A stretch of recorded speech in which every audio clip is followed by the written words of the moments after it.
உங்களுக்கு என்ன தேவை? படிக்கிற பட்டாம்பூச்சி மாதிரி 15 வயசு புள்ள, அதுகிட்ட என்ன தேவை உங்களுக்கு இருந்துச்சு? வீட்டுல பொண்டாட்டி மாதிரி இல்லையா? எதுக்கு கை வைக்கிறீங்க? எல்லா அப்பா அம்மாரு நல்லா கேள்வி கேட்கிறேன். எல்லா அப்பா அம்மாரும் தெரிஞ்சுக்கோங்க, எல்லா அம்மா அம்மாரும் தெரிஞ்சுக்கோங்க, நம்ம ஆம்பளை பிள்ளைகளை நம்ம எப்படி வளர்க்குறோன்னு, பெண்கள் கிட்ட எப்படி வளர்க்கணும்னு பிள்ளைகளை நல்லபடியா இப்ப இருந்தே வளங்க. பிள்ளைகளுக்கு சொல்லி கொடுங்க பெண்களை மரியாதையா நடத்தணும்னு சொல்லி. பொம்பளை பிள்ளைங்க பயம் இல்லாம சொல்லுங்க. எவனாவது கை வச்சா கத்துனா அடிங்க, கண்ணத்துல சாதடிங்க. எவனாவது எங்க உடம்ப தொடறதுக்கு அவனுங்க யாரு? என் உடம்ப தொடறதுக்கு அவன் யாரு? அரைங்க கண்ணத்துல. இத நியாயம் கிடைக்க வேண்டிய விஷயம். அவளை ஒரு நாள் அவன் சித்திரவதை பண்ணிருக்கான். இந்த சமூகம் ஒவ்வொரு நாளும் அவளை சித்திரவதை பண்ணிருக்கீங்க. பொம்பளை பிள்ளைங்க பயம் இல்லாம சொல்லுங்க. எவனாவது கை வச்சா கத்துனா அடிங்க, கண்ணத்துல சாதடிங்க. எவனாவது எங்க உடம்ப தொடறதுக்கு அவனுங்க யாரு?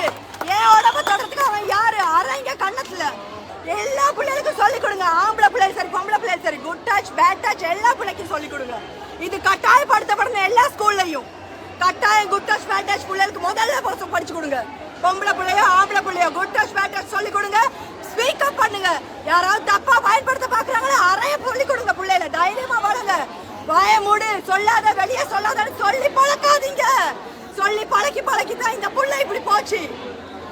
ஒரு தாயிட வேதனை இன்னும் எத்தனை தாய்மார் வேதனை பட போறீங்க? எத்தனை தாய்மார் அட போறீங்க? தைரியமா பேசுங்க, தைரியமா பேசுங்க. பிள்ளைங்கள அடிக்க சொல்லி கொடுங்க, கராத்தே கத்து கொடுங்க, உதைக்கிறதுக்கு சொல்லி கொடுங்க. இந்த நாய்களுக்கு அதுதான் சரியான தண்டனை. மானத்தை வாங்க, நடு தெருவுல மானத்தை வாங்குங்க. அப்பதான் இந்த மாதிரி நாய்கள் திருந்தும். உங்களுக்கு என்ன தேவை? படிக்கிற பட்டாம்பூச்சி மாதிரி 15 வயசு புள்ள, அதுகிட்ட என்ன தேவை உங்களுக்கு இருந்துச்சு? வீட்டுல பொண்டாட்டி மாதிரி இல்லையா? எதுக்கு கை வைக்கிறீங்க? எல்லா அப்பா அம்மாரு நல்லா கேள்வி கேட்கிறேன். எல்லா அப்பா அம்மாரும் தெரிஞ்சுக்கோங்க, எல்லா அம்மா அம்மாரும் தெரிஞ்சுக்கோங்க, நம்ம ஆம்பளை பிள்ளைகளை நம்ம எப்படி வளர்க்குறோன்னு, பெண்கள் கிட்ட எப்படி வளர்க்கணும்னு பிள்ளைகளை நல்லபடியா இப்ப இருந்தே வளங்க.